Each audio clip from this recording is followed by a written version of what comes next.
Aftershow. I am Max. This is Kat, and this is the turtle. We had a debate or something. Let me throw that to the cat so I don't get attacked. And let's get that link over to you, peeps. So whoever wants to join can join. And pinning it to the top of the side chat. Before we dive right into it, make sure to do the social thing is like, share, subscribe, send this to a friend, send this to your significant other, go to the corner, yes, the corner of your street, and just subscribe to Yerba Talks. And that way we can share the love for the channel. Let's freaking go. That was so much fun. That was so much fun, and I would summarize what happened in the debate today as Fkatzoid speaking to a police officer and saying, "My good sir, it was not my intention to fuck that woman. I just penetrated her by mistake." That was kind of the vibe that Fkatzoid was getting. It was wild. Jim Daniels for $2 says, "Can we start a GoFundMe to get Icy Spin a new mic?" I think it was a Discord setting or something like that because he usually sounds perfectly here. So let me make sure that the people have the link. I'm sending it over to Reds. And I hope everyone is doing okay. Micah Ray says, "I have a ChatGPT conversation that must be read about this whole Fkatzoid defense. Where can I get that to you?" I'll type in my Discord. It's mxxd.uy for Uruguay. You can message me there. There you go. I was looking for Reds. And if you don't know, Micah Ray is the person responsible for getting the Fkatzoid screenshot.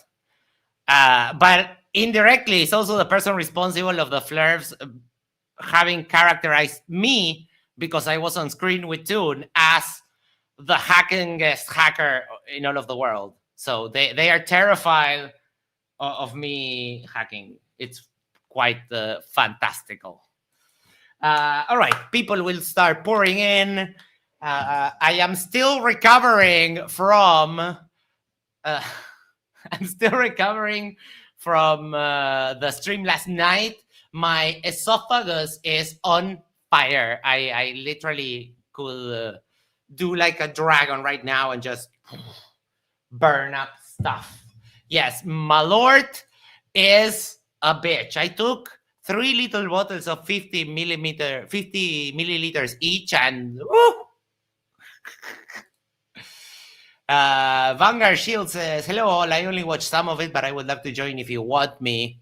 Well, of course, everyone is welcome. We got the message from Micah Ray. Perfect. I'll read this out loud. Give me just a moment. Okay. Ooh, Jim Daniels hits us with the 20 Shadow Amate Talks memberships, and they went to Jonathan Birtwhistle, Andrew Christopherson, Gloater Society, Captain Jan, Sandscraper, Red Cedar, Ways to Human, Sandy Doo, Kit B, Smashville, BS, D-Box, Aunt Jer, Lone and Aloof Foundation, Stephen Barker, Wade O'Donoghue, and Dan Reeves. You can all thank Jim Daniels for the memberships, and we have brand new spanking emojis for everyone to enjoy. Special thanks to David, who is the one that provides us our dealer of emojis. We have a nice spin. We have Brandon and whoever else wants to join. Hello. I have more super chats. Hold on 1 second. Pat in the chat said, I really love the part when Fkatzoid denied the existence of Fkatzoid. That was hilarious. Yes, he doesn't like that at all. And Tommy Grimble, 450 Nokia dollars or Swedish crowns, if I'm not mistaken. That was a rude awakening. Welcome to Flat Earth, everyone. I think that when you go into a debate, you need to make sure the back of your head, that's like a little switch, you need to turn on the sarcasm detector because otherwise you say dumb shit like Reds is lying about being a flat earther.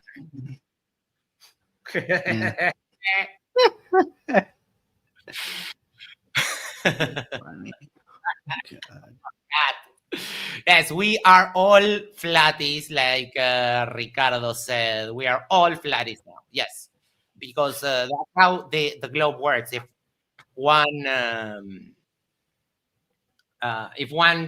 moves over, then we all follow because that's how they think we are. Right, I have a Micah Race thing here. Oh, this is good. If I intend to make an omelette, can I make it without intending to break an egg? That sounds like one of those Zen paradox questions, kitchen questions. If you truly intend to make an omelette, you're implicitly intending to break eggs, unless you're using some egg substitute or ready-made mix. The proverb, you can't make an omelette without breaking eggs, exists because of the act of omelette making requires that step. If you have a video that shows something vanish through an inferior mirage and behind the curve of the earth, and you intend to remove the inferior mirage from the video, can this be done unintentionally by deleting the frames while the object's in the inferior mirage? A good analogy to your omelette egg question. Let's unpack it fully. And I'll give you guys the link. We have the man of the hour, the man, the legend. How satisfied are you with yourself right now, Mr. Reds? I am very satisfied with myself. Oh, so good. And I gotta tell you, what the move I pulled, that 4D chess move that I pulled with ChatGPT literally explaining this shit to him. Oh, so good. So fucking good. Yes, Micah is just made another one, like very analogous because he was like nitpicking. So that's what I was reading right now. What's happening in your scenario? You have a video when an object disappears in two ways at once: inferior mirage and geometric obstruction. You want to remove the inferior mirage from the footage. That would somehow mean filtering out or correcting the distortion so the appearance behind the curve could be viewed more cleanly. About unintentionally deleting frames, if you delete frames at random unintentionally, then those frames happen to coincide with the mirage. You haven't actually removed the mirage phenomenon. You've just cut part of the record. From a technical standpoint, this counts as processing the mirage. It's editing the video timeline, not altering the optical content. To truly remove the mirage, you need refractive correction, atmospheric modeling, blah, blah, blah. Or you just redo the observation. Yeah, that's what you would do. You would just do it again on a clear day. You know, that particular day wasn't as clear as it could have been. Fine, but you wouldn't just randomly delete frames. That's not how that fucking shit works. And he was like, "Oh, but you're saying that you could do it." No, I fucking didn't, dipshit. Like, he was so desperate to try and pin something on me. And he was so desperate to change the subject to that pinning. It was so transparent. Like, fucking hell. The conclusion of ChatGPT for all of this interaction is no, you can't remove an inferior mirage by unintentionally deleting frames. That would be like saying you cleaned a window by accidentally throwing the whole window pane away. The mirage isn't corrected, the evidence is just gone. So pure dishonesty. 3-run, been a member for 2 months. There was no inferior mirage, it was superior. And David said his logic was just off from the start. If I ask a wedding videographer to remove someone from the background in a certain video, he's not going to remove every frame that person is in. It's so wild. Cheers, Max. Still got some left over? Yes, I do, but I'm not drinking again for 10 years. My esophagus is on fire. Let them age well. Oh my, yes. All right. So we finally settled the thing after 6 years, right? Oh, I think I settled it. He's probably going to be raging about this for months, if not years from now. Yeah. Ace SW, great question, says, question for Reds. How did you get the Fkatzoid to debate? Actually, I didn't do shit. It was Roger that. Roger that said that this was this was a possibility, that Fkatzoid was open to it, and I was like, really? And he was like, Yeah. really? And I was like, really? And he said, really? And I was like, oh, really? And it was like, yeah, really. So he asked me, would I be willing to do it? And I said, absolutely. Let's set this shit up. And he was like, really? And I was like, really? So all credit for this goes to Roger that. Thank you so much, good sir. Thank you so much. Round of applause for Roger that, for setting this shit up. Roger has been a wrecking ball between the teeth of flat Earth lately. He's killing it. I have a couple of special things. This is one of those. I don't know what's happening here. Why does Fkatz look like he's crying? It's like he's taking a shit. You make your own hypothesis. Yeah. And then also this. Give me. Oh shoot! I need to stop the share and reshare again. What's the deal with the numbers? Like 62? I think I saw a couple of different numbers. Oh 62. Yeah, those are the YouTube viewers. Oh, okay, I got it. And this one is like he's absolutely just crying. I don't know. I guess. All right. Hey, it's from me live. The man, the legend. Hey, how's it going? Hello. What's up, dude? It's from me live. Even though you had very, very shitty internet there for a few moments, I do want to thank you for taking the lead and broadcasting this shit on my behalf, so I didn't have to deal with it. Broadcasting it on my behalf meant that I could focus on other shit, so thank you so much for that. No, my pleasure. I did warn you, we've got crappy internet. We're getting fiber installed in the neighborhood as I speak. Like my lawn is dug up in a couple places where they're installing fiber, but it isn't installed yet, so I'm still on coaxial cable. So it crapped out a couple times, but we got it back. My heart sank when I saw the bit rate on OBS drop to 0. And then on my phone it pops up, your Wi-Fi network has no internet connectivity. I'm like, oh no. Yeah. Honestly, once we got through Red's leaving and coming back with his mic, it was crystal clear for all the rest of the meltdown. So that was good. But we could still hear you up until about that point that I interrupted. A lot of it was kind of start chopping out, and it was hard to kind of really follow what you were saying because it was distracting. But it was good after that. This is a brand new microphone that I have, so I'm not sure what the deal was there. But oh well, it is what it is. We got through it, and that's all that matters. Yeah.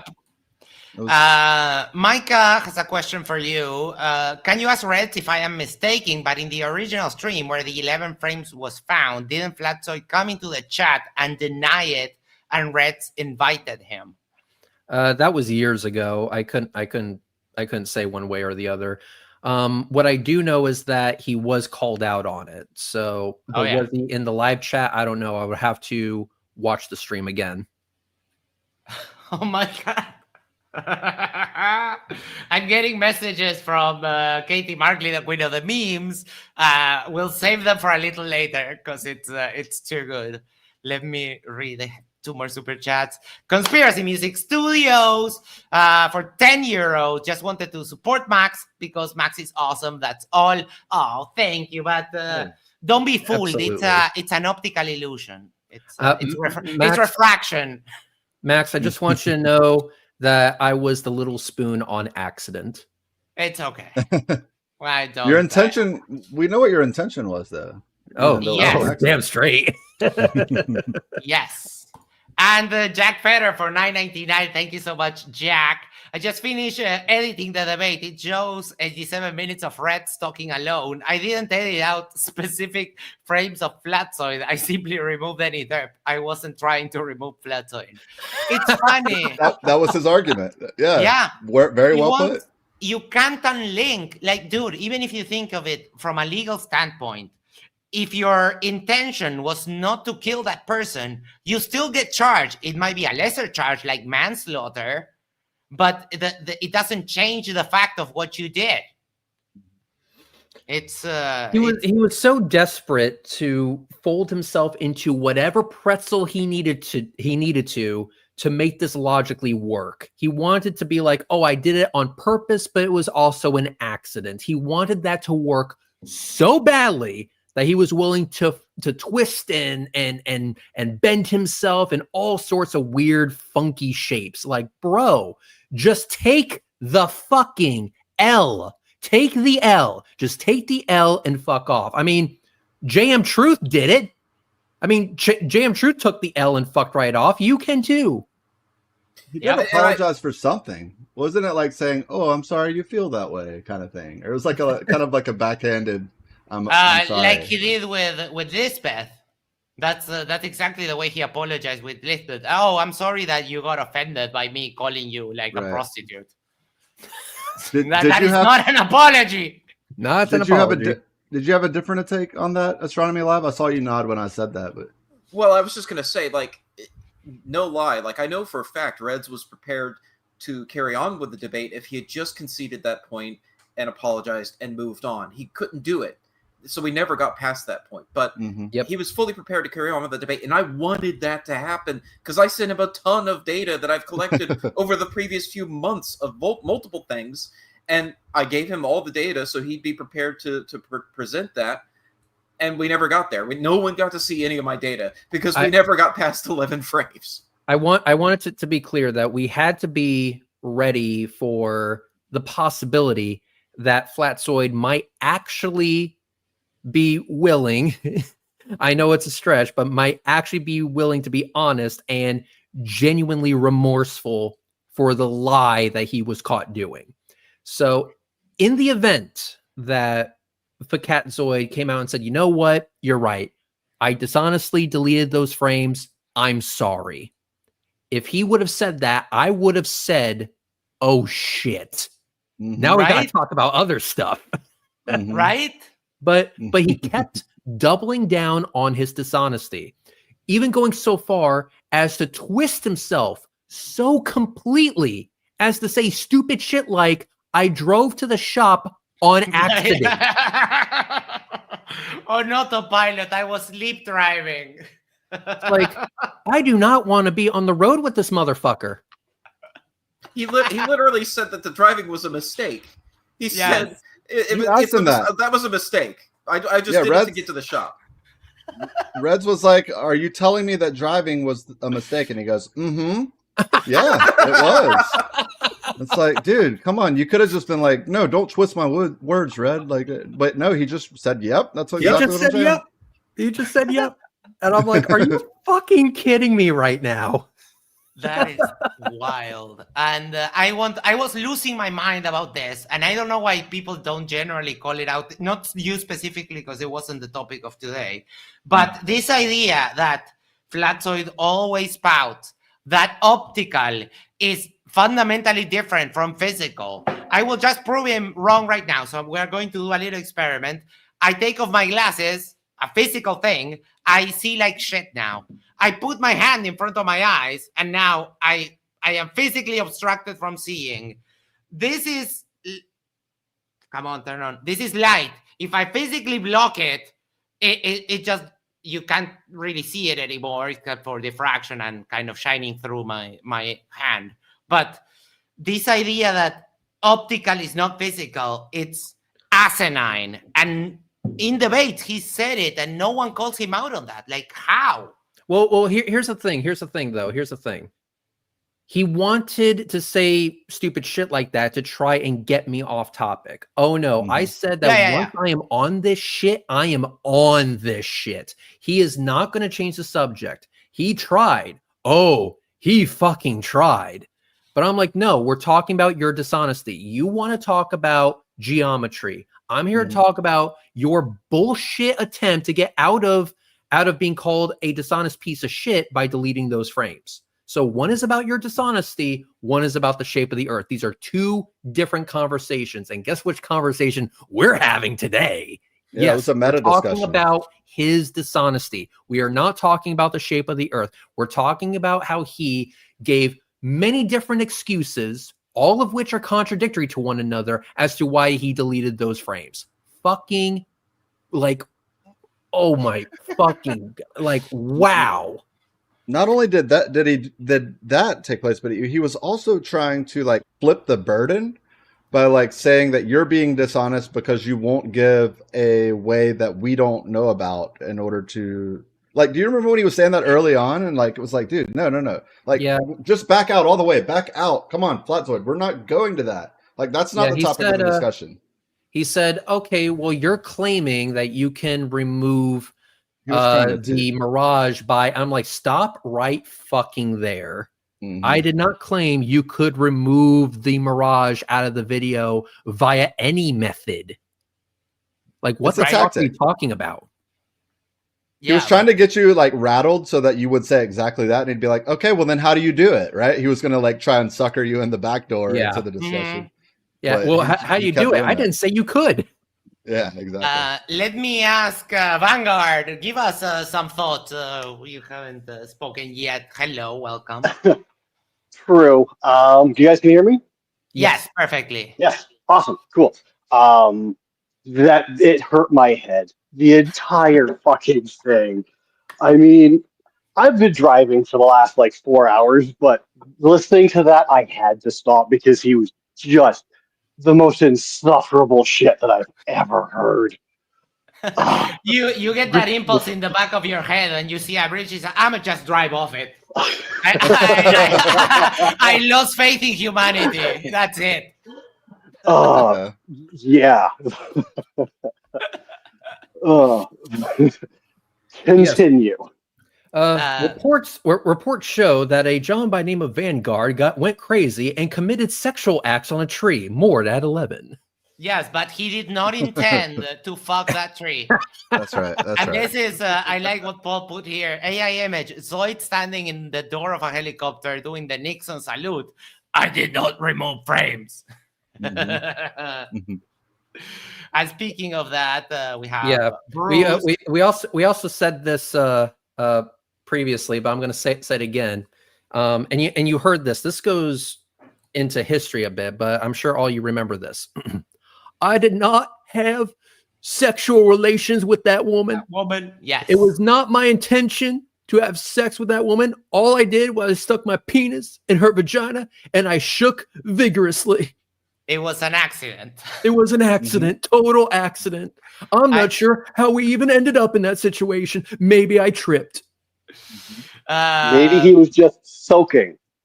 This comes from the queen of the memes, of course. I didn't punch those 11 grannies. I only punched 4 grannies. Wow. Oh, and on that point, it seemed to me, correct me if I'm wrong, because you guys have paid closer attention to the whole drama of this than I have, but when he talks about the 4 frames, is he talking about just the 4 frames before the splash first appears? Because when he cut frames, he cut into the splash. Like, there's pictures where the splash has started to come up that are missing when he cut the frames. Yep. He's just being deceptive about the deception, right? Yes, yeah, exactly. But yeah, we looked at it right before you. I think you came in the lobby over there, Astronomy Live. We were looking at that specific thing, and I'm like, it's either 11 or 12, but like you mentioned exactly what you said about the I love that image. I love that image. Were you full of shit then, or are you full of shit now? I can be both. I love that. That is great. That is awesome. Katie made that too. Damn. Katie, of course. Yeah, send that. Who made that? Who made that? Katie Markley, of course, the one, the only Katie Markley. Thank you so much, Katie. Thank you so much. That yeah, send that shit to me. And Hold on, because I have one more. I'm getting ready. I'll forward it over to you, Ritz. Don't worry. But Thank yes, you. Katie is our official meme dealer. She's just has such a good eye to catch things in the right moment. Peter is also good. I'm not diminishing Peter. He made the flailing of me gif that it's amazing. The frames came by mistake because the intention was the inferior mirage. I think he actually sped that up too. Oh my god. Was that a blue whale? Yes.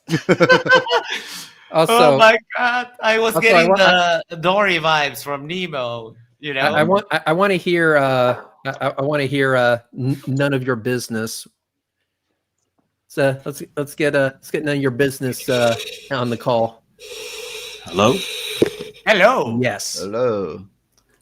Yeah, I don't have too much to say, just always listening in the background. I'm a pretty big fan of your work, most of you actually, so keep it up. Woohoo. Awesome. Excellent. Thank you so much. I actually did try to also send some comments to Fkatzoid's live stream, but it seems like I was banned from the start, so that didn't really go yeah. far. They're really brave with the ban button. Really brave. Do you think they would ban Reds as well if he would just join right now? Yes, he wouldn't last 2 seconds. Yeah, probably. Bruce Wayne, welcome. How are you? Oh yeah, he's above me. Oh, look at his avatar. Yes, it's Vlad. I was like, that's not. Oh, know that guy.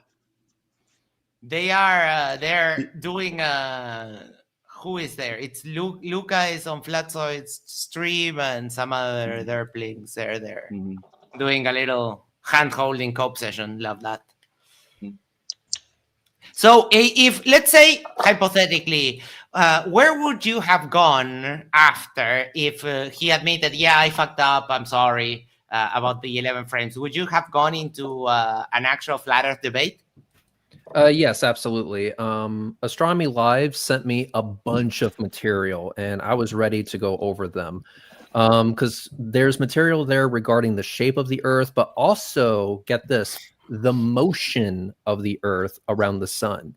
And Astronomy Live was able to do some observations recently, and he even posted a video about this, where you can see consequences of the Earth moving within his telescope. And I was going to bring that up, and it was going to be great. But Astronomy Live, can you describe it real quick, because you're going to do a better job than I ever could? Yeah, when that video dropped, we were live and we watched it and linked back to it. It's an amazing video, and I'm actually sharing it right now. There, click it and save it for later. It's informative as hell. Oh, Go thank ahead, you. Astronomy Live. Yeah, so I did a video setting out to measure the distance of Barnard's star using parallax over months of time, but also as a side effect of this, by repeatedly taking pictures of the same spot in the sky with the same telescope, in fact, with the same camera, everything, and the camera in this case being physically bolted to the telescope, so there's no play in the system, the focal length is constant. By doing that repeatedly and looking for a night with the same temperature, same ambient temperature, months apart, you can actually see the field of view is still different, which it's actually wider in one part when we are looking away from our direction of travel, or actually it's zoomed in. The focal length is if it's longer when we're looking away from our direction of travel, and when we're looking towards Earth's direction of travel or in that vicinity, it appears that everything shrinks, as if the field of view is, the focal length is reducing and the field of view is increasing. And this is what we call velocity aberration. So everyone here has probably heard about stellar aberration. The flat people bring this up all the time. They talk about Airy's failure. And I had this whole debate with Alan about Airy's failure and explaining why we don't expect aberration to change in a water-filled telescope. But something that would change aberration is a change in velocity. So if you change the velocity of the telescope as you get closer and closer to the speed of light, this effect increases. And people think of this as like some relativistic effect that's theoretical that you can't see. In reality, we do see it. And that's the amazing thing that blew my mind is when I did the math on this, I'm like, oh yeah, no, that might be detectable even to an amateur scope because Earth's velocity is 30 kilometers a second. So you're comparing going one way, looking towards our direction of travel 30 kilometers a second this way, then you're looking the other way. So it's like a net 60 really is what you get the benefit of. So you got that going on. And if you look at Hubble Space Telescope images, and this is the thing that I cornered Alan with, is that if you look at Hubble images, Hubble's doing orbits around the Earth every 90 minutes. It's going from one side of its orbit to the other in 45 minutes. So even in pictures just about half an hour apart, you see the field of view do this because its 7.5 kilometer second velocity is enough to produce enough velocity aberration that at the resolution of the Hubble Space Telescope, you can visually see it. You don't even need to take a ruler out and like measure sub-pixel shifts. It's not. It's like a full pixel. You can see the whole shift happening in the frame. So it's amazing. You can see that happening in real time with a spacecraft that's up there right now. So we see that velocity aberration does change with velocity, as the name implies. And then when we look at Earth, if we look out at the stars over months of time, so I have pictures from May and pictures from September and August, and I compare these. The August 28th picture was the same temperature as the May picture. And I was able to measure a difference there, where the May picture, looking towards our direction of travel, was more zoomed out, as if we had a shorter focal length, a wider field of view. And then in August, it suddenly very, very slightly, and we're talking sub-arc second effect. I mean, we're talking fractions of an arc second. You have to use astrometry, measurement of the coordinates in the picture to detect it. But I graphed it out, and you can see all the data points. And yeah, there is a difference there. Then I went to Chiefland, Florida, and I did this in a single night. And so what I did there is I point the telescope towards Barnard's star, then I swing the telescope over to the other side of the sky where the effect should be reversed looking the other direction. And sure enough, once again, confirmed the exact same effect, exactly as expected. So yep. This is something that, like I said, it's not news to professional astronomers. Literally, they have to correct for it with Hubble Space Telescope images, because if you're trying to stack images, if you're trying to line all the stars up, you have to keep account of the fact that it's as if the zoom is changing the entire time you're shooting with Hubble. And I believe there's even a Chinese space telescope, and I can't remember the name of it or which one it is, but I read a paper from a Chinese research group that was talking about, here's the longest exposure we can do with our space telescope. The reason why is because the zoom is changing throughout the exposure. So you're going to blur your picture if you keep exposing longer, because it's going to be like someone's pulling the zoom on your camera in space as you're taking the picture from velocity aberration. So professionals really have to account for this. This is like a practical consideration when, it's talked about in classrooms as if it's some theoretical concept, and it's not. It's actually practical. Astronomers actually have to account for this. And we as amateurs can even measure this, which is really the mind-blowing thing. So this kind of reminds me with the ether derpology people, how they say Einstein said there's no optical way to determine that the Earth is moving. So I think we can agree that Einstein was just wrong, right? Well, Einstein, so that quote talking about like the Michelson-Morley experiment and interferometry, right. Yeah. That's an optical experiment. You've got an optical setup. And the thought experiment for Einstein is you're in a box with no windows, no way to look out, and you're trying to measure optically within your machine whether you're whether you're moving or just under the force of gravity, right? Trying to distinguish whether you're on a planet, you're not moving, or are you in a spaceship and it's accelerating and you are moving. I don't know if you guys read Project Hail Mary. Great book. No. Anyway, at the beginning of the book, he figures out he's on a spaceship because gravity's not what it should be. If gravity were what it should be, where he has no windows to look out at the start, he'd have no way to tell that he's on an accelerating spaceship instead of being on Earth. But because the spaceship's not accelerating at 1G, it's doing 1.5G, spoiler alert, it's doing 1.5G, he figures out very quickly that this is not Earth. We're under constant acceleration here.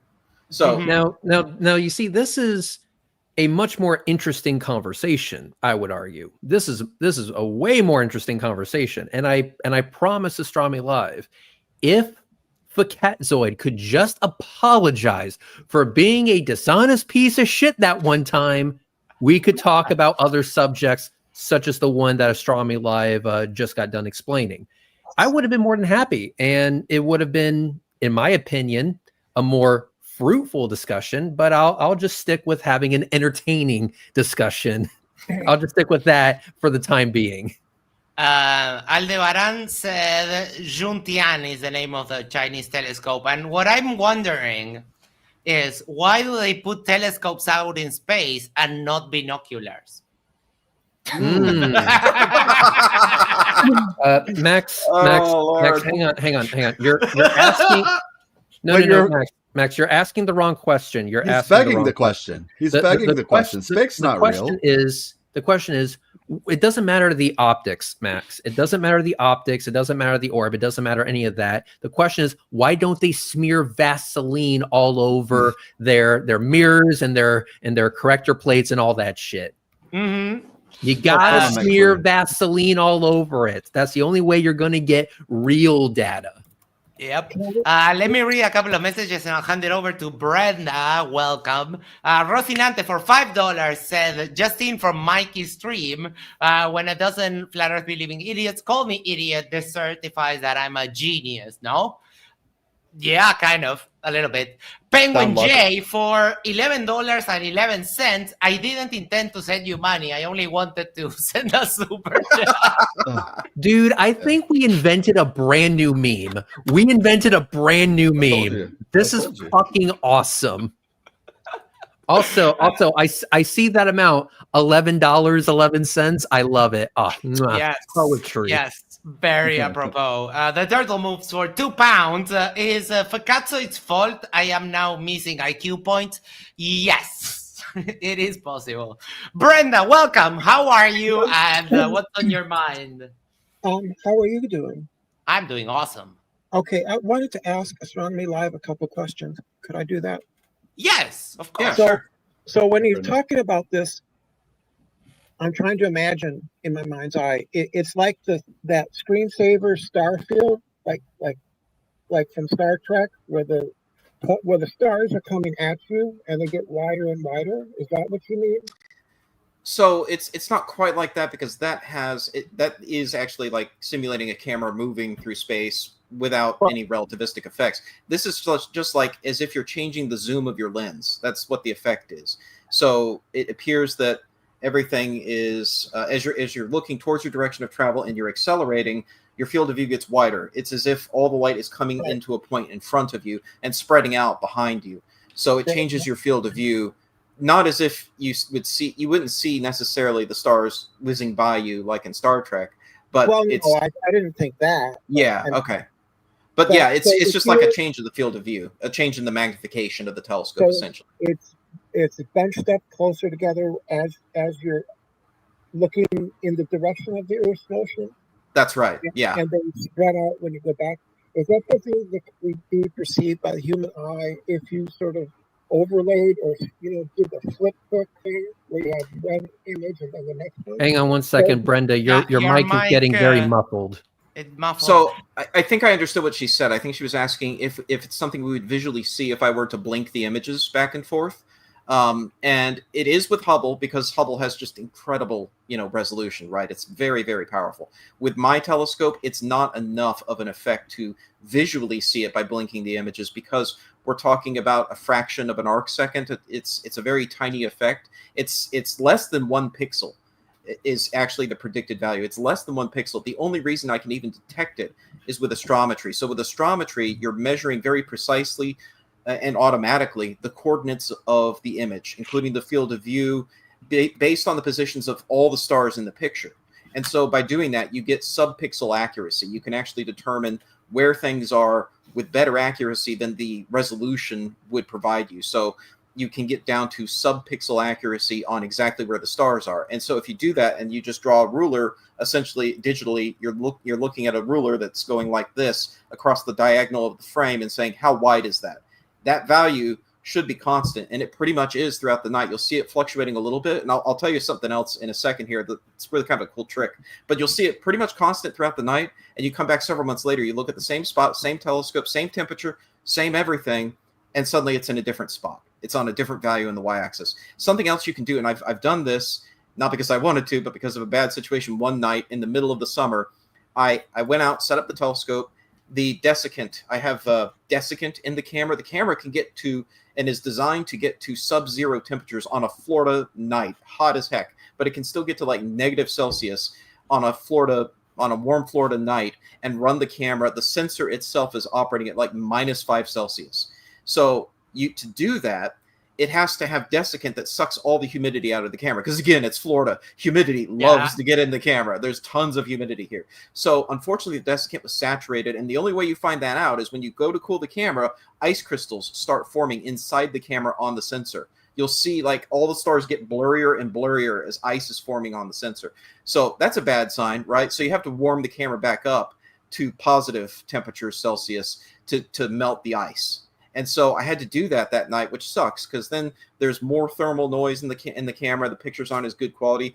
And so I didn't use that night for the velocity aberration measurement. But what happened is I took all these pictures running at a slightly warm temperature to do some parallax measurements that night. And then I quickly cooled the camera back down to -5. And before the ice really started forming, I took one picture and measured that picture. You see the field of view do this, and then suddenly goes, voomp. Like it expands because it went the other way. It went positive on the y-axis where it's as if because the thermal contraction, the physical sensor is shrinking under thermal contraction as you cool it down, and you can detect this effect with this was just a 7 degrees Celsius change, and I immediately detect this massive effect on the field of view by astrometry. When in reality it's like 1 pixel, but it's still because the sensor is shrinking. It's as if you're zooming in because the sensor is not capturing as much light. You're losing light at the edges of the image because the sensor is physically shrinking due to thermal contraction. So you can perturb the system and you can literally see it happen in real time. But in order to capture Earth's motion, you got to do this over, as I said, months of time. So you have to control these variables. You have to control the variable of how hot the temperature of the telescope itself is, which is just controlled by the ambient air pressure. And then the camera itself is physically and directly controlling its temperature. So I'm setting a set point, -5 Celsius in the case of my observations. So after that night, I had to dump more desiccant in the camera, pull all the humidity out, come back on a later night. Then I got my August 28th observation where I was able to actually go apples to apples against the May observation. And true story, I do want to bring it back to the conversation I had with Fkatzoid, but also want to acknowledge what Astronomy Live said by also saying this. We were even willing to offer Fkatzoid a chance to repeat this observation. It would have taken a lot of work and multiple months, but I was expecting him to be like, "Nuh-uh, you didn't see that. You can't see that. That's not what was seen." Blah, blah, fucking blah. And I was willing to say, okay, well, I'm more than happy to repeat it with you. Are you willing to dedicate 4 months of your life to this endeavor? But again, we never got that far. Before we move back to Fkatzoid, I have one quick question. Is this effect the same thing that happens when you go very fast in a car, that your kind of field of view just kind of shrinks and you cannot see as far or as wide? It's not the same mechanism. Oh, okay. It's a relativistic effect. You don't really, you can't even detect it until you're going 30 kilometers a second, which fortunately Earth is. Yeah. Okay. So. Are there games like on Steam or there's a couple of games that you can play that are like light speed simulator type games that do use like some of the relativistic effects, and they show you like if you could go the speed of light or very close to it, like what you would experience in the real world, like as best we can like perceive, I guess. Mike Gurney asked, does astrometry need a container? I guess, I mean, I've got a case for my computer that does the astrometry, so I guess it does. I guess it does. And the telescope is a container also, so yeah, it's containers all the way down. Let's just say that. I have a clip for so you let's see. At Rhetoric, you and I know that Fkatzoid is too lazy to put any effort into supporting flat or globe Earth. Yeah, he just chooses to take the easy way out, which is to lie. And like I said, all he had to do was man up and say, you know what, you caught me. That was a stupid thing on my part. I now realize I don't need to lie to support the flat Earth. So I'm sorry, and then we can move the fuck on. But he didn't do that. He doubled down and even tripled down. With all of these contradictory statements, I'm like, bro, just take the L, please, for fuck's sake. There was a moment where he was so desperate that he's like, oh, well, you're just a plumber, and he paints cars. Like, dude, what the hell kind of an objection I is can't believe that? he bought that. Do you think that? Do you think hang on. Brenda is fully aware of that joke. Yep, and Astronomy Live is also familiar with that joke. So, Astronomy Live, would you like to explain the plumber joke? Well, I don't know if I could explain the joke other than to say you're not actually a plumber, but the point is your credentials don't matter. That's not the point. You're not appealing to your credentials. Yep. People were asking, "Oh, you're so smart. What do you do for a living?" And I always responded with, "I'm a fucking plumber," because again, the credentials don't matter. I see people giving Astronomy Live shit for having a PhD, but what they don't understand is that his PhD has nothing to do with astronomy. He is an amateur astronomer. He's just very passionate about this hobby, and. And then that's why I just didn't give him that shit in any way, shape, or form by just saying, I'm just a plumber. And if I, a plumber, can figure this shit out, then you can figure this shit out. It's a nice comeback. Icy Spin has a little clip for us. Again,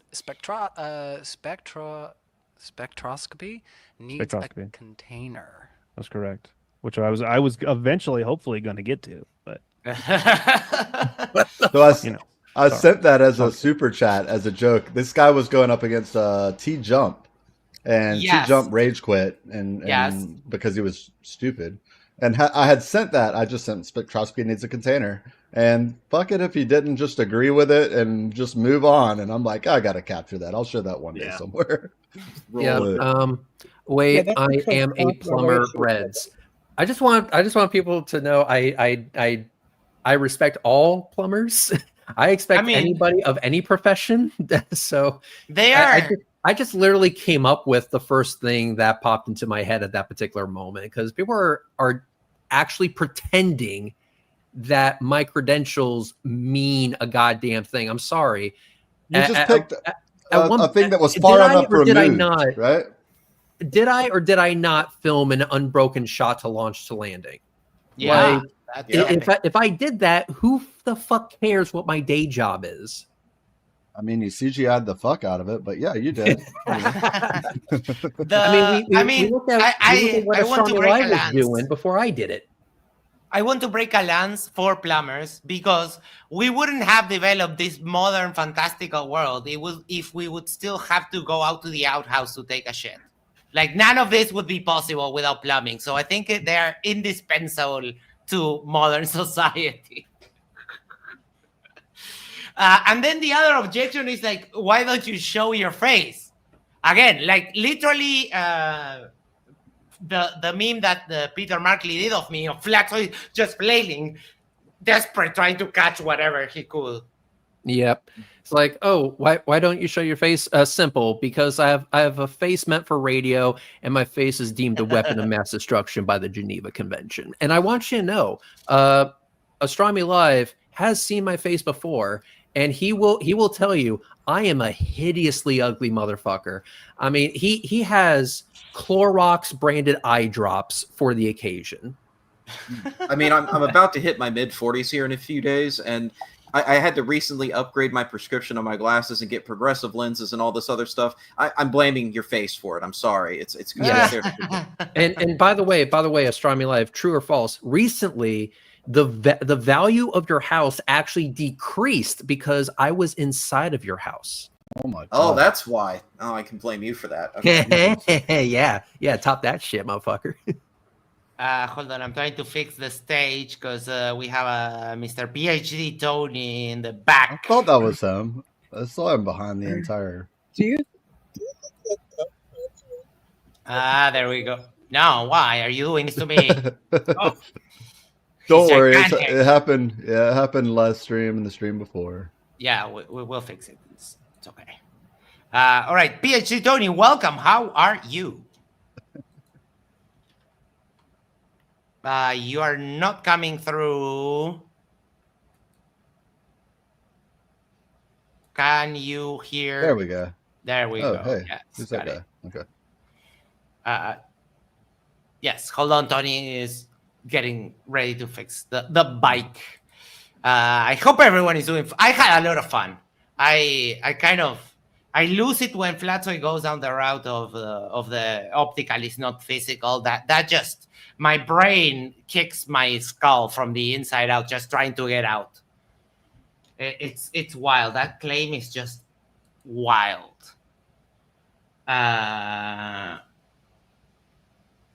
Micah Ray just sent me. She made a little song about the debate, so we'll check that out. Maybe I can play that for the outro. The turtle moves for 2 pounds. Reds, which plumber are you? Mario or Luigi? Both of them are way too sexy for me. Let's be honest here. I could not compete with the drop dead gorgeousness that is Mario or Luigi. He's Wario. Let's be honest. I was gonna say Wario. You're Wario, aren't you? It's like no. Even that's giving me too much credit. I mean, I guess the best that I could hope for is maybe being a Goomba. Maybe. I mean, a Goomba is literally in the shape of a dick. So. Well, you are a dick, so that's fair. I am, yes.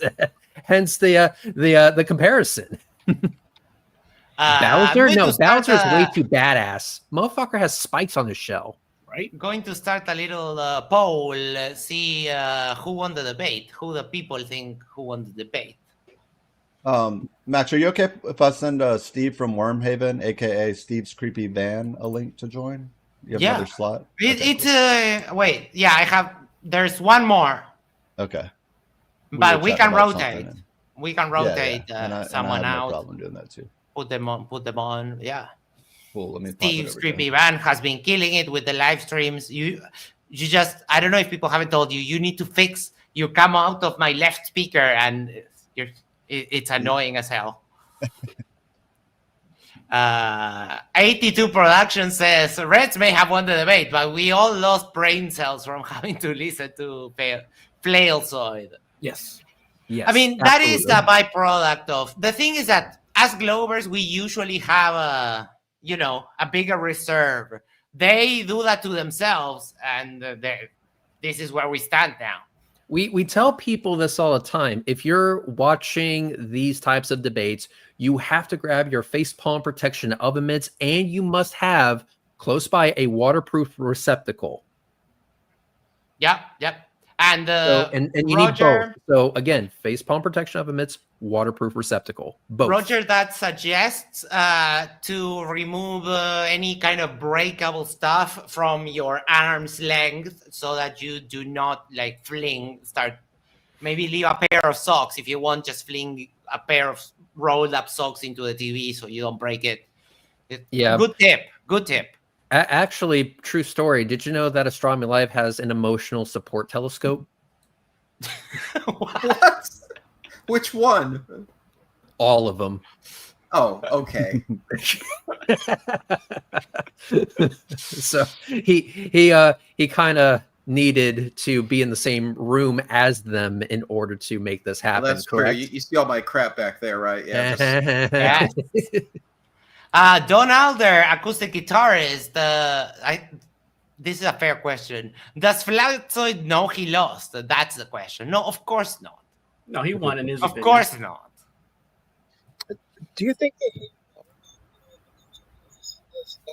Oh, Brenda, your mic completely crapped out right now. Yeah, Okay. your mic is not working. Maybe Either you're on a phone or it's defaulting to the default mic instead of the mic you have plugged in. trying to reconnect. My bro CK is here. Says hi, bro and friends. Hello, CK. CK, the epic, the awesome, the extreme. Yep. Bruce Wayne says, I have an emotional support bat. Like a baseball bat or... No, he's or Bruce a- Wayne. It's a Makes cave sense. bat. Oh, right. I'm sorry. That was dumb. I'm dumb. I just know that Fkatzoid just made his life 10 times more difficult by agreeing to have this debate and then actually having it. Because now, just think of all the memes, the number of memes. It's going to be immense. When So many memes. That whole when it conversation starts was mean. circulating with the debunkers, it's We going have to be get careful not to great. lose sight of the original meme, though, right? Like, we got to remember Yeah. our roots. Always go back to the 11. Pay respect As to long the as- 11 frames. Now And- someone's going to make a meme like like what was said in the stream. It was, I didn't intend to give Max money. I just wanted to send a super chat. Icy Spin says for $2, once in the chat if CK makes the panel better. Oh yes, absolutely. And we are getting a bunch of ones. But I am thinking that people are not intending to send the ones, so I don't know really how to say. I don't know how to go on with my life now that you can divorce the intention from your actions and just say I didn't intend to do that. Yeah, I mean, tell me Fuck it. about A it. lie is no longer a lie. I mean, you can do Right? whatever the hell you want, right? Yeah. Like holy fucking shit. That's I the amount of this is where mental gymnastics go bad. Okay, you face planted so fucking hard and still pose for the judges as if you landed it and scored a perfect 10. Yes. Yep. But I mean, isn't that the secret of life? Just going about overconfidenting like that. I mean, if you're at the Olympics, you at the end you go in the pose. I don't know, but it's just. Yeah, there's a difference between doing a pose and then doing a pose with a shit-eating grin. True. Speaking of poses, what about your? Didn't you do the like, bro? Like, you've got your little 1 second clip where you were a gangster Holmes, right, Max? Yes, Holmes? that is correct. I am Holmes. That's a fantastic commercial pose, if you ask me. Well, who are you gunning for next, Reds? Because I mean, we probably won't get Scum. I hold that we should all crash his stream with a different piece of evidence and just make him lose like 8 debates in a row, the same way Roger did. Can I pick anybody? Can I pick anybody? Yeah. Okay. All right. Here he goes. Ready? Hey, Sovereign. How's it going, buddy? Good luck. Remember buddy. me? Yeah. Good luck. You remember me, don't you? And he's been saying, oh, I'll debate Reds, but only if I get paid $250. And I want you to know I'm willing to pay you $250, but it's not going to be in the form of American currency. It will be $250 of the highest and the most premium brand of adult diapers. And guess what? That's not all. There's more. No, there's more. I will make sure that I wear one of them and soil it for you beforehand. Oh my God. And I'm willing to make the deal even better. You get to pick what I have for dinner the night before.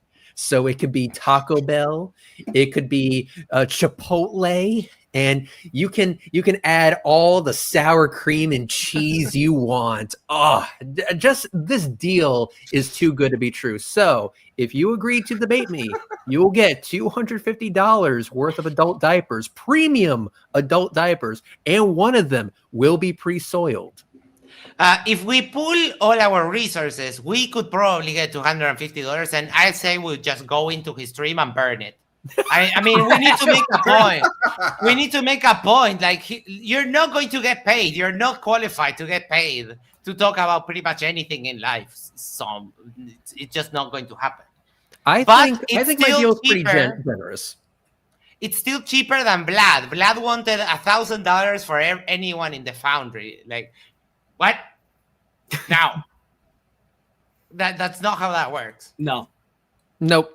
No, that just shows that he's so much of a coward that he's saying that he's willing to say no to $1,000 to just not be a bitch for 2 hours. Right? You see what I sent you the other night, Reds? Fkatzoid lasted longer than that, and he did it for free. I mean, Hey, PhD. Of course. Back in the house. Hey, Tony, how are you? No, same problem, I guess, with the bike. Someone is hacking. What I had to do a couple times is, if it's the default, just choose the non-default version of the mic and switch it back once or twice, and then it came on for me. But I did that the other day. Yeah, it's being weird. Brenda was also having some mic troubles, so I don't really know. Oh, did you? Roger is not here, but I would like to ask if Roger sent a formal invite to the debate, because that is always a problem. We actually we caught him red-handed on that one too, and I mean, we were never going to pass the 11 frames. We've already said it. Yeah. But as far as the meta discussion goes, I don't know. We had more, and then Astronomy Live had his actual evidence, which they don't care about. So. Oh, Red, what is your take on when Fkatzoid said that you had been the one running away from him for 6 years? Mm-hmm. Yeah, that's complete horseshit. I told him that I'm more than happy to debate you, but we're going to be discussing the 11 frames first. And he was like, no, I don't want to talk about that. Like, well, I'm sorry, we're going to be talking about it, because believe me, that's the only thing I want to talk about. Now, if you just simply acknowledge that you were a dishonest piece of shit this one time and that it doesn't speak to your other work, fine. I don't care. But as long as you apologize for being a dishonest prick that one time, we can then move on to an actual debate about the shape of the Earth. But see how that turned out. Mm-hmm. Let's see. Tony, give us a mic check. So my mic is working on my end. Okay. Yes, we hear you now. All right. I just wanted to clarify something and the conversation has definitely moved on since I first tried to do this. So please excuse me. Yeah, it's but the classical, what Astronomy Live is referring to is velocity aberration, and the classical explanation is this: imagine a heavy rainstorm and the rain is falling straight down, and then you drive forwards. You will see from your perspective that the raindrops seem to be slanting towards you, that they're coming in from lower, that they're not coming in from directly above. Therefore, the adjustment of the position of the star, if this is correct, it will see it. If it's not in the plane of the ecliptic, you will see it lower in the sky as you're moving towards it, and higher in the sky as you're moving away from it. And that effect will depend on the angle of the star. So there's a very specific pattern of distribution. And when you said Einstein was wrong, no, Einstein actually directly referenced aberration as evidence of Earth's motion 2 pages before the oft-quoted flat Earth quote. If you read the book, he discusses that Einstein's point was that if you look at stuff on Earth, you can't tell that the Earth is in motion. But if you look at other stuff outside of Earth, you can find evidence that Earth is in motion. Yeah, that's why I was trying to talk about the box with no windows. You can't see out. You're just stuck with whatever you got inside. Yeah, and to your point, so yeah, you're right. So aberration can be described in terms of stellar aberration classically with the James Bradley experiment, where you have a telescope looking straight up at the meridian, timing a star going across the meridian. It will appear to vary. The timing will appear to vary over the course of the year due to that motion.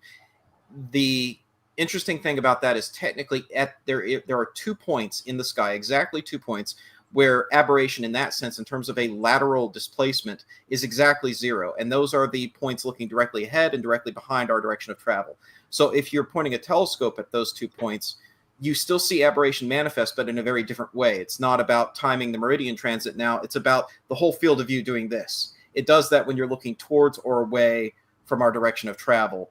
which is a very different way of looking at it, but it's still being caused by the same effect. It's just, like you said, it's like driving a car towards the rain. And if you're looking straight at, where you're heading, and a dot, it is heading at you straight at you, if a raindrop were somehow being fired directly at you, that wouldn't change from you driving straight at it. But all the other raindrops around, not directly on axis with the car, those are going to appear to shift. So that's what you see with velocity aberration. That's why I call it velocity aberration. It's referred to that way in a Hubble paper talking about how to correct for it. But it is another manifestation of the same aberration that we see with stellar aberration, just looking in a different direction and seeing a different effect. Yeah. Mm-hmm. And I mean, I'm actually very interested to that you're looking at Barnard Star. Are you trying to detect its proper motion? I did. So I detected proper motion, and I corrected. So what I did is, years ago I did this. I did a measurement in early June, like June 10th of 2011, and then one in June 2018, like June 11th. So almost to the day, basically the same day, looking at the star and looking exactly how far it goes in a certain number of years. So then I have a measurement value for the proper motion free of parallax. So then I take that to extrapolate where it should be, assuming no parallax is happening. Where should it be at each point in the future? So then I measured it this year from May through July through August, September, and looked at how it's deviating from that straight line due to parallax. And so then I'm able to measure the parallax independent of the proper motion. And so I was able to measure the distance to the star. The value I got was 5.5 plus or minus 0.4 light years. The official value is 5.9, I believe. So basically right on target. And that was using... that was not even using the official value for the AU. That was using Red's and mine's approximate measurement of the astronomical unit measuring the distance to the sun. So it all kind of built up to that. One last question for you. So one of the advantages, if you could call it that, of the flat Earth model is parsimony, in the sense that all celestial objects are in the celestial sphere. Therefore, their motions could be explained by a simple rotation of that sphere. But that doesn't work because of all of these motions that we see: proper motion, aberration, and the fact that aberration is time dependent with a very specific signature.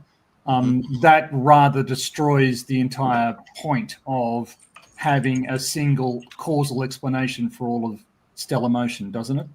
Yeah, absolutely. And it's I thought it was telling in my debate with Alan on this. I confronted him about this and asked him what would he predict we would see looking directly towards our direction of travel versus looking directly away. Like, what would we see? He had no explanation for it. They can't predict it with their model. There's no reason why any of that should happen with their model, yet it makes perfect sense with the globe. Okay. Mm-hmm. Anyway, I have a couple of messages. The turtle moves for 2 pounds. DP Debunks will have a field day with this debate. NetTube user, fan of PhD Tony, says, PhD Tony, to me, stands out as a thoughtful, genuine person, logical, kind, and consistently clear in his communication. His insights are concise, intelligent, and refreshingly fresh. Fumble that. Refreshingly free of toxicity. And Eric Burns, a question for the amateur astronomers on the panel: what should I look at tonight with my C-Star S50? Observed the Helix Nebula last night in Florida. If you're in Florida, I would recommend, if you can, I don't know if it's too early for it yet, but try to see if you can get on C2025 R2 Swan, a comet that will be low in the southwest. It's much better in visibility from the southern hemisphere right now, but I want to try this from Florida as well, though I think the weather tonight around 8 to 9 o'clock is not going to be very good. But if it is good for you around 8 o'clock tonight in Florida, look to the southwest with your C-Star. See if you can get a picture of that comet, because it's quite impressive looking right now. Awesome. Thank you so much. Welcome, Isa. Hello. So we got Steve from, I don't know if you said hey. And yes, and we have Steve. Welcome. How are you? How's it going? I'm just popping in for like 10 minutes. I don't really have anything of value to add, but I wanted to say hi. So thanks for having me. It's really a pleasure to meet all of you. So yeah, you too. Definitely. Yay. Thanks. Appreciate it. Thank you. Eric Burns says, we'll do Astronomy Live. And Bruce Wayne asked me if we have slots. Not right now. let's hear from none of your business. What was your favorite part of the debate? So favorite or least favorite or dumbest or whatever you want that to answer. Well, to be fair, I didn't catch most of it. I was doing some other stuff at the time and only intermittently took a quick look. My favorite part, well, to be honest, it was kind of frustrating seeing that Fkatzoid was just lying through his teeth and completely ignoring everything everyone said. Presumably also having his own jerkle in his live stream, just supporting whatever he says. Yep. I just noticed that he has stopped his own live stream, and it seems like my account is either banned or he is preemptively censoring all accounts. So unfortunately, my suggestion to all just go say hello is not going to go very far. I guess my favorite part was to seeing Reds in action again, like the good old days. I know he's been busy with his cool, fancy new job, but I do miss the actual debates. I think it's become more difficult to see those nowadays. Yeah. I think Toon is also struggling to find people. Yeah. So it's good that you managed to get him out of his cave for once. Yeah, they don't debate. There's a bunch of flat earthers like Ironwork and JJ and a bunch of others more that they just block everyone. So it's getting hard. I've been trying to get Witsit to debate, and even Witsit doesn't want to debate anymore. I sent him a super chat. The video is on this channel on the video section. I sent him a super chat. You're scared to debate me. And he said, I'm not scared, but didn't accept the debate. So we have another example of this kind of the major contradictions we had today. Let's do a round. Vanguard, what was your favorite part of the debate? It's not my intent to have a favorite part of the debate, but, you know. I'm going to say it anyway. Pretty much that's about it. It's just every single time coming up with the exact same answer to the same question and never answering the real question. So, all right, just an idiot being an idiot. Monkey, you are muted.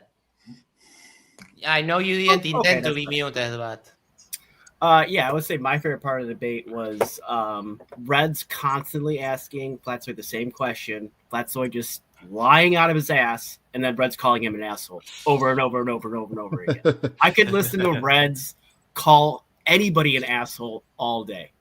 I did say in the chat, I love the way that the emphasis that he puts in the word asshole it's just freaking great. Astronomy Live, favorite part. So my favorite part was when Reds brought up the comment from 6 years ago where Fkatzoid's responding to someone asking him why he removed frames from the original post. And his response was, I didn't remove frames. I didn't remove any frames. And this was, he said, and then he said, I paused the video and I let it play again. So he's not talking about the first part of the video where he played it at full speed. He's talking about where it pauses and then it plays again. He's claiming in that comment 6 years ago that he didn't remove any frames, and that is plainly false. And watching him try to wiggle out and make that somehow true with all the other contradictions he's already got going, that was amazing. My favorite part by far. Yep.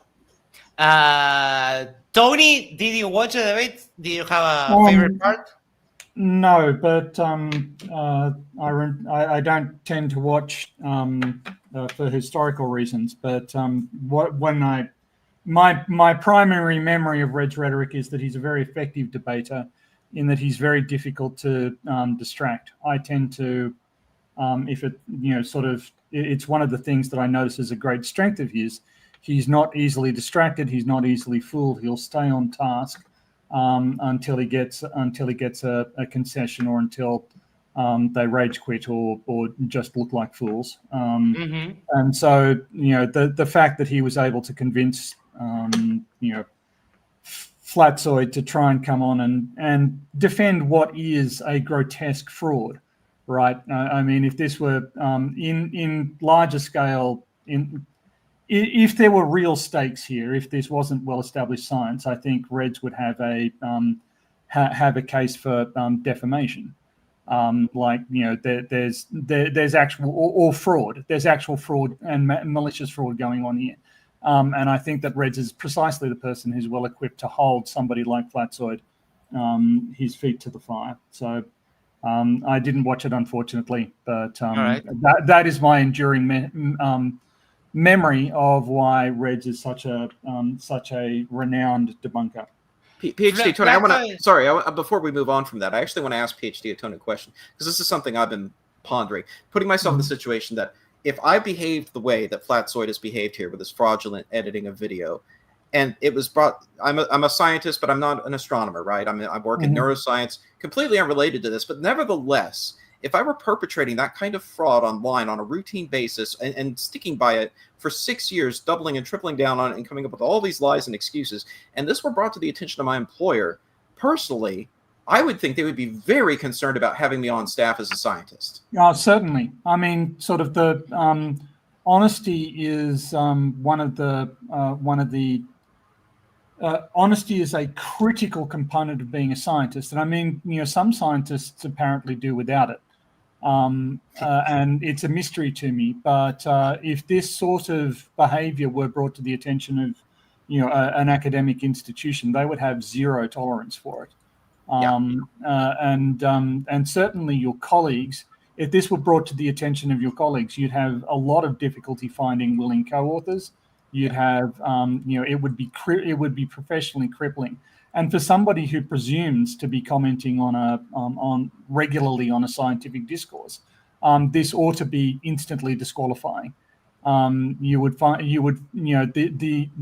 idea that you could commit a fraud and then lie about it for years, so perpetuating the fraud, perpetuating your dishonesty, and then expect to be taken seriously as though everything out of your mouth isn't a lie. That's not how the world works. You've demonstrated yourself to be a serial liar. I go by that criteria, Astronomy Live. I go by that criteria even like with my friends. I couldn't, when I figure out that someone named Voldemort lied to us from the very beginning, I couldn't take it anymore. It was like, dude, no, you've been lying to me from the first time we interacted. That's it. But I'd like to step back one step. From memory, this footage is of is it water erupting over the from a crash that's erupting? Is that the footage? Yeah, it was an Orion boilerplate capsule that was doing an abort test, so it was never intended to splash safely. So it tumbled down at terminal velocity, went over the curve, and then yes, you see a splash a few frames later. So this is a brilliant example, and this is a testament to Rhetoric's ability as an experimentalist, because this instantly counteracts several possible flat Earth explanation. The idea that you can't see it because it's too far away. Well, when the water is higher, it's further away than when it is lower. That's just basic geometry. So this and the claim that you only see so far, all of this is dispelled by this one clip.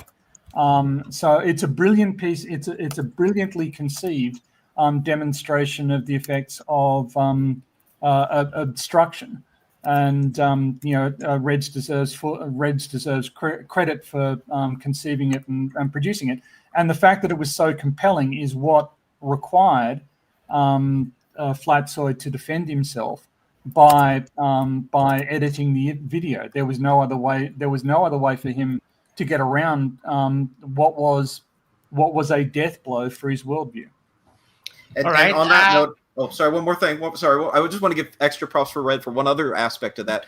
To my knowledge, I don't know of anyone else who caught that splash on that flight. A lot of people were there walking at the launch. I don't know anyone else who posted any footage of it coming up over the horizon like that. I don't think anyone tracked it all the way down successfully. That is, I can tell you as someone who's tracked many, many launches and landings, doing that at terminal velocity, that's crazy. Like, and doing that by hand, oh, that's so hard.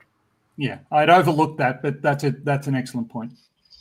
All right, Steve, anything favorite? I didn't from catch today? The debate, but you didn't catch it. I'm sorry. No, I'm dumb. I think it's worth noting that I would still bet all the money I have that Reds won it. So that's worth something there. And I'll just take the opportunity to say that I've heard that Fkatzoid has a fraudulent handle going around there saying some unbecoming things about him. And I think that's just terrible. But I also have heard that it would just take a genuine apology to the people that were leaving the community for that to stop. So, you know, I just want to put that out there. Just some rumors floating around about the Fkatzoid handle. So I just wanted to say that before I pop off your stream here. And I appreciate it, Max. Before you go, let me tell you, I would sell my grandma into slavery for a voice like yours. Just no. Oh, I appreciate that. Thank you so much, Max. Reds, on to you. What was your favorite part? And I think I know it, but go ahead. When he said he drove to the shops by accident.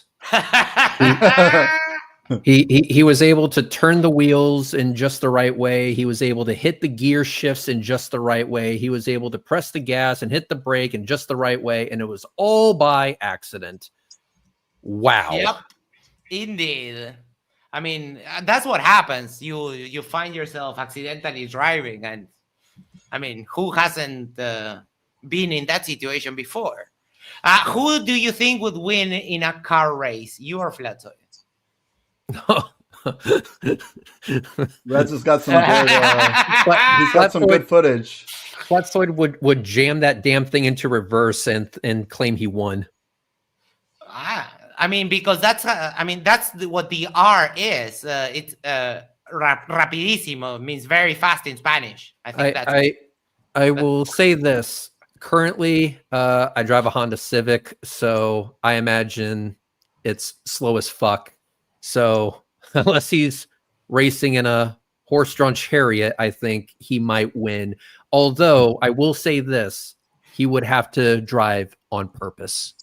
Yes. That's a good point. You can't accidentally win a race. Westside Girl Reacts, who is absolutely responsible for me getting drunk on stream last night and been a member for 2 months, says, I pronounce you honorary Chicagoan. Next is DLBs. I don't know what that is, but I love that because Chicago is the birthplace of house music. So there is a special room in my heart for Chicago. Thank you so much. I'm still recuperating. My esophagus feels like it's on fire right now. Monkey Cat Patat, also been a member for 2 months. Imagine a world where Fkatzoid couldn't lie. I'm really trying your thought experiment, and I'm having trouble. I really can't get there. It would have to be a liar kind of situation, and it would physically hurt him. David, who is our official purveyor of emoji and has designed this beautiful, decorated our house, gifted 10 Yerba Mate Talks memberships, and they went to John MDT, GX, Gary, Dax, whatever.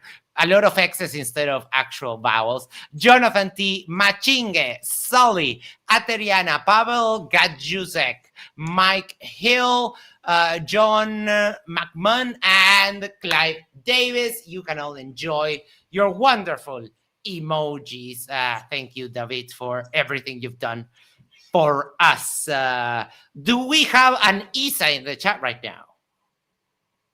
Mr. Isa, are you there? I guess not. Smoven Spoon says hello. My favorite part of the debate, and I can't believe no one said this before, is the rage quit. I mean, you called it, Reds, like 20 or 30 minutes before it happened, right? And when I started sensing it, my rage quit senses were tingling. I was like, rage quit, and 2 minutes later, he actually did do the rage quit. What I had beforehand was my world famous mixed drink, and it's a mix of Mountain Dew, Red Bull, and 5 Hour Energy. I was ready to fucking go. If we went in circles for an additional 2 hours, I would have been A-okay with that. I knew that he was most likely going to be a dishonest piece of shit. So my secondary goal was just to wear him the fuck down. I think I accomplished my goal. Yeah. It is a good strategy. You got a friend in chat there, Max. Earth is a satanic ball is the message. Yes, but it's not the real Dave. Oh, Someone dang it. for the person that did ask me for a pull it up, we actually David did a fantastic pull it up emoji, so we can now pull it up. Can I give my favorite moment? Did I? Oh yes, I'm sorry because you're down here. Yes, go ahead. My single favorite moment was when, it was brilliant. When Reds remarked to his assistant, also known as a British guy, giving advice in the form of ChatGPT, he responded, "Oh, abso-fucking-lutely, I would love to hear how to phrase this for someone to understand it in a debate setting." And I think that set him over the edge when you went for the yes, I'd like you to elucidate. Please tell this guy what he's missing here. Oh yeah, that that was my great. favorite part. I didn't do it in the chat, but I tried to keep track in my head of how many hashtag appeals to the moderator because everyone was losing their mind in the chat going, Ryan! Yeah. And I think it was seven times. That was when you I think he was trying to I think he was trying to like butter me up or something. At one point, he's like, "I think you're doing an excellent job," and I'm like, "Okay, I'm doing nothing. I'm just sitting here." But thanks. And then but I think he was doing that with the intent of like being able to try and like push back on me, like if things got out of hand. But it all seems very like tactical if you step back and look at it. Of course, I'm biased probably because it's me, but like it did feel like it was a little disingenuous when he was making those comments. Well, you did get a compliment, and then that compliment went out the window. One more question for you, Icy Spin. How did you feel about first time moderating? How was that? It was easy. I actually did one time on MC Toon during one of his marathon streams. Someone challenged him. I know I'm probably wrong, but I thought it was QEP at the time, but it was someone with a 3-letter name that just randomly was like derping along in the chat, and Toon's like, "Hey, let's do a debate." And so that's actually how I became a mod even on MC Toon's Discord, because he needed someone to look over the room. I'm like, "Shit, I'll do it, whatever." And like, again, I just sat there and didn't have to say a word because Toon's not going to just be interrupting about, someone that doesn't really know much about science. But yeah, that was the only other time. So I don't really feel like I've ever modded still, even after this kind of. It was just like, "Hey, can you stand in and like just make sure like everything works correctly?" I guess to some degree. But, is it possible? But yeah, I did appreciate it. I did appreciate the consideration. That it was Q up and not Q. That might be that might have been name. Okay. I might have said it wrong, but I still could be wrong. It was just a weird spelling, and for some reason he's the first one I thought of. I do appreciate Roger who has some personal things that he's got to handle today, but even for just considering, asking for my help, I appreciate it. And of course, Reds and Fkatzoid for, accepting, someone who's clearly a Glober, but at least having the confidence that I can like sit in and be the middle and not really get involved. So yeah, I enjoyed it. It was fun. All right. We got Bruce Wayne back. Hello. Give us your favorite part of the debate. Or not. I'm Batman. Yes. He's probably petting his bat. All right. Well, by the way, can I quickly announce that I'll be hopping off in a moment and ask why my pretty profile picture is not visible in your YouTube streams? I don't know. That must be a StreamYard thing because Isa's I can see it in the back room here, but I'm now looking at the YouTube and Isa's also not showing, but Bruce Wayne is. So I don't know. Okay. Well, it doesn't really matter. That's not your intention, or is it your intention, Max? We got to work on this this meme. We got to develop it better. Nothing's intentional. Everything's an accident. Okay. All right. Hopping off, guys. Have a nice one. Take care. Thank you for dropping by. We got Bruce Wayne. Favorite part of the debate, and then we'll start doing final thoughts and wrapping it up. Yeah, I didn't watch the debate. Okay. All right. Can I ask a favor? I mean, Yeah. even though it was kind of a half effort for a mod, like were there any things that, like from a critical standpoint, that I could have done, as a mod to make the conversation better? It wasn't the typical debate. So I mean, in general, you would stop the mudslinging a little bit. You would try to prevent insults and stuff. I don't know how good that could go with Reds, right?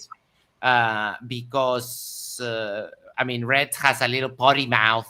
I get it. It's his way of speaking. I'm not judging, but he does have a little potty mouth. But I don't know. Making sure that people stay on topic. It's a hard thing to evaluate, because it wasn't a typical debate. So there's a lot of things that happen that don't regularly happen in a normal debate. But I think you did fine. It's just about, like everything, practice and moderate more and more. And I mean, I felt like I was like fair with letting them overtalk one another. It was the only thing. Yeah. So when he rage quit, I was actually surprised. I was surprised because it was weird. Why wouldn't he just share, the context? He was like saying Reds is trying to keep the context out of the debate. And it's like, bro, you can just click that little triangle right there and like share it yourself. Like, but then he just left. And I'm like, okay, like, was he just trying to like, be a little bitch or something? I didn't understand it. I was watching on Fkatzoid's stream, and on his stream, the rage quit happened before Red stream, or maybe I was defaced, or one. I don't know if I was live, like with the live thing on both, but I saw it on Fkatzoid and then I saw it on Reds, and I laughed. All right. Final thoughts. Let's start with you, Red, and with your final thoughts for the day. I would also like to ask you, besides Sob, is there anyone that you would love to debate that is left kind of derping out in public? No, Sob is the next target. And so I guess I'm just going to finish off by saying, hey, Sav, the offer is open. $250 worth of the best adult diapers, and also one of them pre-soiled ahead of time. So let's go ahead and get this set up. And as I said previously, you get to choose what I eat the night before. I would recommend some Chipotle, maybe a couple 5-layer burritos from Taco Bell. Chicken tikka masala. There's options, is what I'm trying to say. There's options. So Sav, get in contact with me. Let's set this up. And that's it. Thanks for having me on. Oh, thank you for agreeing to let us host the after show. That was lovely. Isa, I'll talk to you in just a moment because you want to talk about the other debate, the one that I didn't. I wanted to ask. Yes. Would any of you debate CC Christopher, given the chance? Of course, but he doesn't debate, so yeah. That's the problem with a lot of these guys. None of them would debate. I found a new derpling. It's a new channel, and I sent him a message, and he was like, "Okay, give me your channel." He said that he would debate me, and then when I gave him the channel, he ghosted me. So they're very scared. They're running very, very scared. IC Spin, final thoughts. Yeah, it was fun to be a part of. I enjoyed it. And yeah, I appreciate people taking time out of their Saturday to come watch a guy repeat himself 1,000 times. So it was a good example, like Tony said earlier. Even though he didn't see it, he had remarkably good instincts for someone that didn't watch the debate. But it was basically a play-by-play of how it actually played out. So, and it was fun. I enjoyed it. It was Monkey Kapapat. Hey, yeah. Well, it went exactly as I figured it would go. Like when they said, like, we're going to talk about the 11 frames, and if we get past that, we can go to other stuff. I was like, that's never going to happen. You guys are going to talk about the 11 frames for fucking 3 hours. Like, the best way I can equivalent this debate would be like watching a NASCAR race. You know, they're just going around in circles, but one guy is trying to turn right instead of left, crashing into the wall, and it was just a glorious dumpster fire of just wreckage and just a car rolling into the crowd, murdering people. It was amazing. In slow motion. Yes. All of our analogies involve cars today. That's funny, right? Yeah, I don't know. I mean, like it's Fkatzoid relevant and to the debate. The unintentional car. No, I'm just saying. Astronomy Live, final thoughts. Yeah, so Reds did warn me going into this that they probably weren't going to get past the 11 frames. I didn't want to believe that. I wanted to believe that he was going to concede and then move on, and we'd have an interesting discussion here, which is why I gave him all this data. And in fact, I'll just plug briefly the shirt I'm wearing for the comet I discovered back in 2016. Give me 1 second. Do that again. Oh, yeah. My shirt showing the orbit of the comet I discovered back in 2016. Oh, hell so yeah. Awesome. This comet's come back around and is now visible from Earth. I discovered it back in 2016 using a NASA spacecraft before it was visible from Earth. It was on the opposite side of the sun from Earth. So I discovered it with this NASA spacecraft before it could be seen from Earth. Now we're seeing it from Earth for the very first time on Sunday. I took a picture of it with my own personal telescope. He had all that too. So that was going to be a point of discussion as well of like, okay, if NASA's faking everything, if they're not sending probes around the other side of the sun, how did I discover this comet before it could be seen from Earth? And then it is confirmed by astronomers on Earth. How did that happen? Never got there. So it's disappointing for me on that end, but I'm sure somebody will eventually want to debate me about that. We'll see. Let me ask you this. Do you have a problem with me saying that I have a friend that discovered a comet? Because that is one of the most badass things ever. No, I'm happy about that. Like, that's great. Like, and unfortunately for us as amateurs, professional telescopes are going to hog everything more and more as they get better and better. Like, there's better and better survey telescopes. There could be fewer and fewer amateur discoveries, with the exception of sun watching telescopes. One of the brightest comets out there right now, the brightest comet out there right now, C2025 R2 Swan that I mentioned before, it was discovered by an amateur like me who was watching a sun watching telescope, and they found this comet on a SOHO image before anyone else could see it, and now we see it here on Earth. So again, if these probes in space aren't real, how are things showing up on there and then being confirmed from Earth? Yep, that is a great question. I think someone tried to answer that in a debate Reds had not too long ago, and I still don't quite understand his answer. But yeah, that's the question. It really is. Mm-hmm. What kind of telescope do you use? So I've got a couple of them. The one in the blue bag back there is an 8-inch Schmidt-Cassegrain, and then one I have over here is an 11-inch Celestron. So this is a Celestron Schmidt-Cassegrain Nexstar GPS 11-inch monster. That's what I used to take a picture of the comet on Sunday. That is sexy. That is just that is a toy for adults. It is. It's such a fun thing. Yeah. Oh, bye. I've been wanting to get a telescope for a long time now, but just don't know which is the best to get. And it depends on your use case. Mine is a little unusual because I film a lot of rocket launches, so I don't want a German equatorial mount because I'm doing, looking up in the sky at a rocket launch, so it doesn't make sense for that. But if you're doing regular astronomy, I'd recommend a good German equatorial mount. If you're doing more satellite tracking rocket launches, a good out-as mount like what I've got.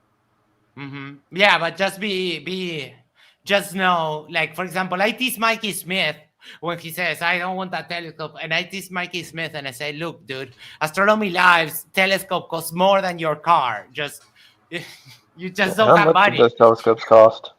Not as much as you think. So like this one was about $2,000 for the big 11-inch. I bought it used on the used market. The one back there, I got it $1,500 on sale, the 8-inch. So it's a couple grand for a big scope like that. But it's again, you can spend a lot more than that on the mount alone. Just the precision of the tracking is so critical for deep space, long exposures. You could spend $5-10 grand on the mount before you even touch the optics. The reason I say that joke is because Mikey's car value plummeted to 50 cents when he put on all of the flat earth nonsense. That's kind of the joke of the thing. I see. All right. We did okay. From the debate, we don't have more final thoughts. I loved it. I had a lot of fun. Everyone was going wild in the chat. I kind of like that the whole Ryan thing caught on. So we are going to wrap it. And we have from Mike Array a song about the debate. Intent without intent is the name. We're going to play that and we'll wrap it up. I want to thank everyone for coming. Catch you on the next one. Maybe tomorrow. Oh, wait up. Who knows? Isa, we can talk about the evolution debate later. I don't think anyone is interested in that right now. Well, can I give my final thoughts on this debate, though? Oh, did you watch it? I thought you did. didn't. Sorry. I did. Oh, okay. Got it. Yes. Yeah, I didn't, I got through the debate. So my final thoughts were, does ChatGPT have a context? Is there a context to ChatGPT? I was like, wow. It's like, I think it's the first time I've ever heard Fkatzoid talk. I was like, oh, this is interesting. Where's he from? Is he like South Africa? South Africa. Oh, he's South African. Yes, it's a South African accent. I had a teacher from South Africa. That's funny. So I like the point about the mirage. I think that's one of the big problems that I think that is with flat Earth is that when we see things, it may not be what we think they are because we there's a lot of complexities with our eyesight, and we might actually see a mirage when we think it's actually one thing and it's not exactly what we think it is. So I think that's definitely an important point. Yeah, I thought it was an interesting debate. 3 hours went on for a long time. I think the formatting needed help, like the whole, like seeing those 4 boxes around. I think that 3, 4. Because they were on Discord, so that both could stream. Yeah, it didn't. It visually was unappealing. That's what I wanted to say. Like, I understand the practicality, but it was visually unappealing to look at. So, maybe in the future get a more kind of visually appealing kind of thing. Because for 3 hours, looking at that for 3 hours is not an appealing thing. I'm sorry. It really distracts the debate. So that's what I want to say. And booty call, of course. Oh, God. All right, we're going to leave you with Mike Array's. I haven't heard this, so it's at your own risk. Take care, everyone. Catch you on the next one. Good night. Appreciate it, Max.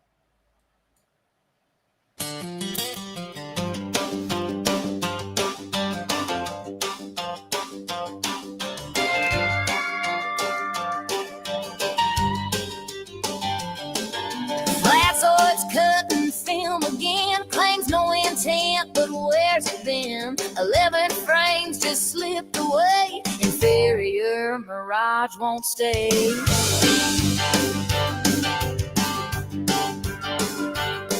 He swears his edits came by chance, like eggs unbroken in the pan. But truth don't bend the way he tried. Intent and that can't both collide. He says he meant it not, but proof is what we got. The paradox won't hide. It's been inside the side. You can't make almonds leave eggs whole. You can't erase frames, call it rolls. And cones twist, but folks still see Fkatzoid's logic ain't cooking free.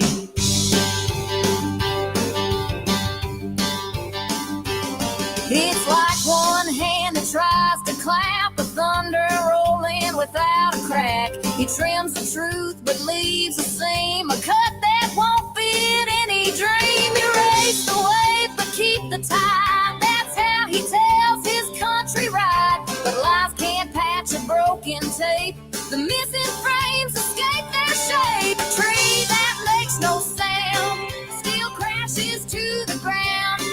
He edits cause it fade, but proof won't dissipate. You can't make almonds leave eggs whole. You can't erase frames, call it roll. Sand cones twist, but folks still see Fkatzoid's logic ain't cooking free.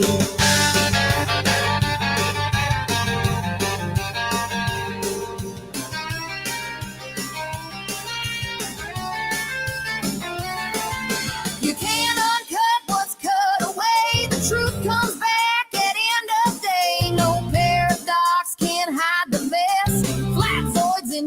clear confess.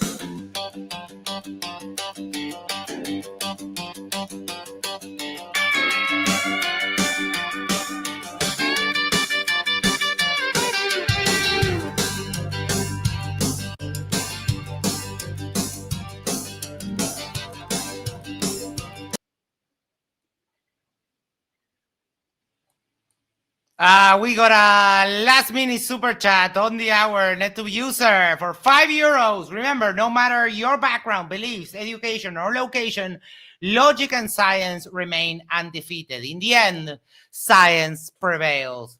Catch you on the next one. Take care. Love you all. Good weekend.